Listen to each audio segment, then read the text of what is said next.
Just before we go global now, the NAICE conference has finally been held. That's the Society of Petroleum Engineers. They had their conference and they had some talks about expanding horizon and collaboration within the continent and among stakeholders in the energy sector.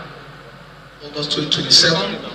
The chairman, Society of Petroleum Engineers Nigeria Council, Engineer Francis Nwoche, welcomes guests and members to the much-anticipated Nigeria Annual International Conference and Exhibition for 2026. The theme, Thriving in the Evolving Global Energy Landscape, Collaborative Growth and Resilience, is generally agreeable to participants considering global realities. So, Society of Petroleum Engineers, we are focused on oil and gas. That is absolutely our core. But as we look at energy, we also look at what are we really good at. And we're very good at fluid flow and porous media. And over time, we are a member-driven society. Our members have said, these are the things that we want to focus on. We want to focus on oil and gas, but we're also interested in CCS and emissions control. How do we thrive in an evolving global landscape? How do we collaborate? How do we grow and become resilient?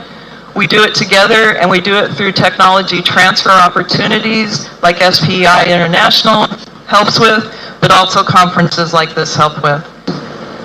For Nigeria, the implication is very clear. If you want to compete in data centers, fintech, industrial automation, digital services, AI-enabled enterprise, we must expand electricity supply, deepen gas to power, strengthen transmission, integrate renewable where they are commercial and technically viable. For Africa, we have enormous opportunity. We have the resources, young population, growing cities, large energy deficits, and industrial ambition. One of the regulators in the oil and gas space, the Nigerian Midstream and Downstream Petroleum Regulatory Authority, NMDPRA, shares its consciousness of the fast-paced change globally. We can actually turn Nigeria into a trading hub. Working with other West African regulators, how do we have one single standard, or if you like, specification for all the products that we consume? That way, you have the product to be more fungible. People can move products from one region to another without the constraint. Today you hear 50 ppm, somewhere it's 200 ppm, and all sorts of other parameters that are different. Ultimately, the conference believes that across the world, energy systems are being reshaped by the urgent need for energy security, affordability, as well as sustainability.